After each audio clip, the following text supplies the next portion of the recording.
প্রবলেমটা দেখো কি বলেছে, এ একটা কাজের 1/3 অংশ 5 দিনে, বি ওই কাজটা 2/5 অংশ 10 দিনে করতে পারে।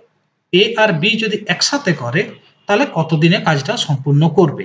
তাহলে দেখো এ 1/3 অংশ করে 5 দিনে, তাহলে জেনে রাখো এক অংশ কত দিনে করবে।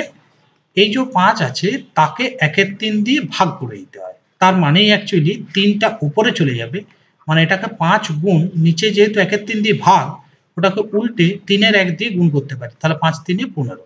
তাহলে ও এ কত দিনে গোটা কাজটা করবে, 15 দিনে। ঠিক একইভাবে বি কত দিনে করবে, বি করছে 2/5 অংশ 10 দিনে, তাহলে গোটা কাজটা করবে 10/2/5। তাহলে দেখো এটা আমরা যখন করবো 10 ইন্টু, যেহেতু 2/5 দিয়ে ভাগ আছে এটা উল্টে গুণ করব, তার মানে 5/2, 2 দিয়ে কাটো 5 মানে 25 দিন। তাহলে দেখো এ কত দিনে করছে, এ করছে 15 দিনে, বি কত দিনে করছে না 25 দিনে। তাহলে মোট কাজটা বার করার জন্য এই দুটো লসাগু বার করব, একটা 15 আর একটা 25। 5 দিয়ে কাটো, 5×3 = 15, 5×5 = 25, 5×3 = 15, 5×5 = 75। তাহলে 75 ইউনিটের টোটাল কাজ।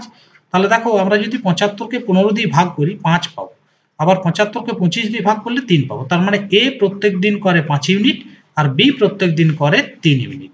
তো বলছি এরপর এ আর বি একসাথে কাজটা করবে, তাহলে বলো তো এ আর বি একদিনে কত ইউনিট করবে, এ বি মিলে।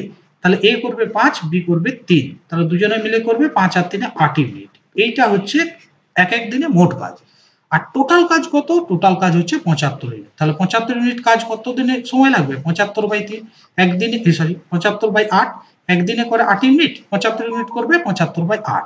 তাহলে 8 দিয়ে 75কে ভাগ করো, 8×9 = 72 আর 3 × 75, তাহলে 9 পূর্ণ 3/8 দিনে ওই কাজটা তারা সম্পূর্ণ শেষ করতে পারবে। তার মানে